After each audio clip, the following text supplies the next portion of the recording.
Hello everybody, Poncelinho speaking. I got a message from a student of mine asking me about Pandeiro and how do you play the Pandeiro. So if you have the basic techniques of the Pandeiro, there's a few things that may help you to understand the relationship between the Pandeiro and the other instruments, but also the Pandeiro and your voice, right?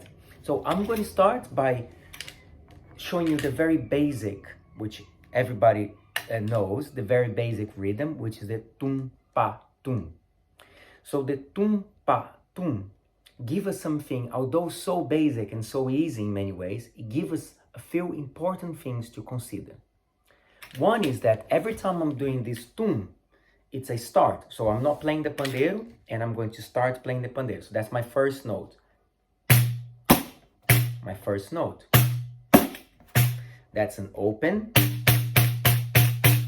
Okay, I'm doing this.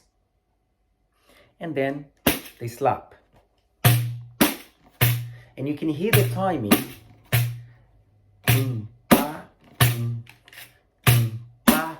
So you take a little longer than you want over here on this slap part. Okay, now why is that relevant? Well, the first thing, let's talk about this note.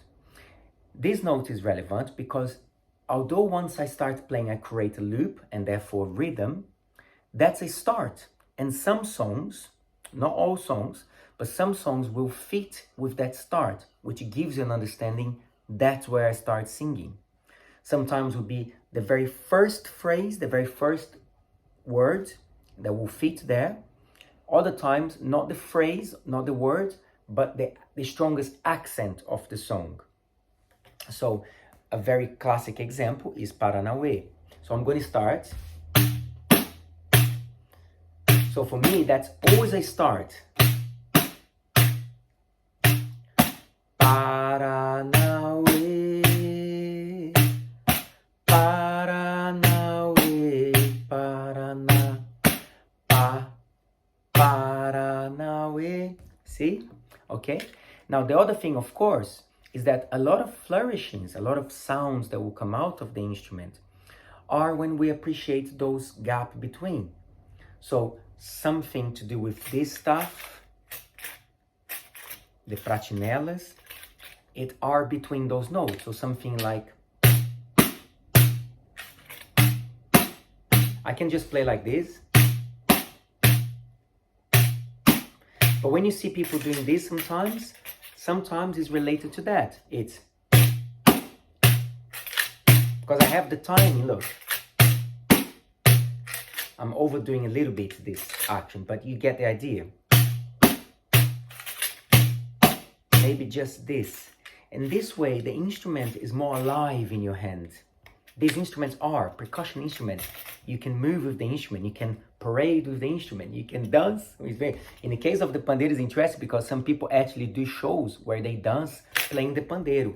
Sometimes with two pandeiros, and they do acrobatics with the pandeiro. And although it's a performance, it shows how versatile the instrument is, because I can do juggling with pandeiro in my hand. I cannot do that, but some people can.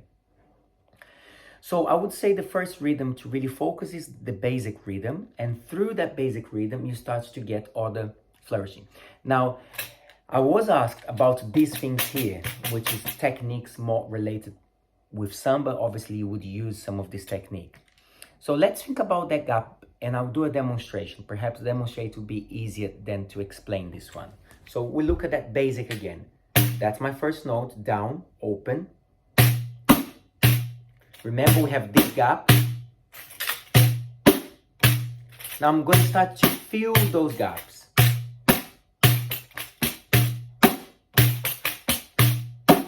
Now some people don't play like this and they prefer to just be like this. Just this. But I think there are moments where this can go really well.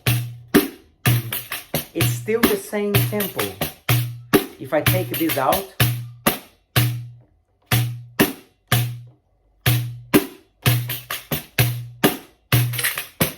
now I'm going to add a little bit more here and here.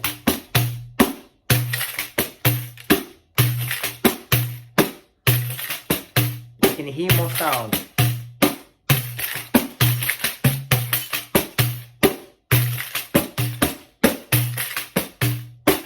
Now, obviously, there are some samba flavors in there already, which is almost too difficult not to do. But that's why some teachers, some masters, they would avoid that because they want to separate and they want just to keep that basic. I think it's nice to give those kind of flavors, okay?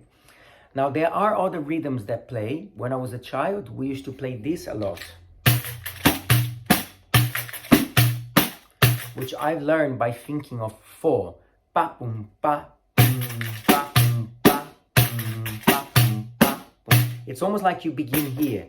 Pa, boom, pa, boom, pa, boom, pa, boom, pa, boom, pa, boom, pa, boom, pa, boom, pa, boom.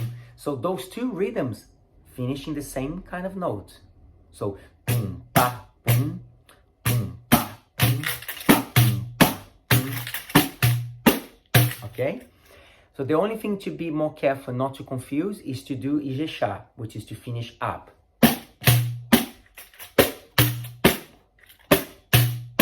That we don't play, at least in our school, we don't play that on the pandeiro.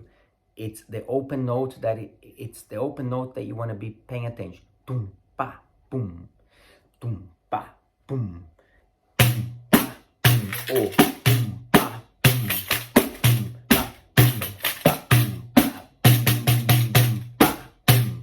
Okay? Another thing that might be good for beginners is to divide the pandeiro. You see this in tutorials, people that teach pandeiro. You see them dividing the pandeiro sometimes literally by putting a tape or a chalk, and they know then it's very clear that that half is down, that half is up, and that helps to visualize. And also, I sometimes divide in 4 because you get this, you get this, you get this, more for the atabaque. The 4 is more for the atabaque because then you have these 2 corners and you have crossing. So then it becomes 4 places that you actually travel with your hand. But the pandeiro, 2.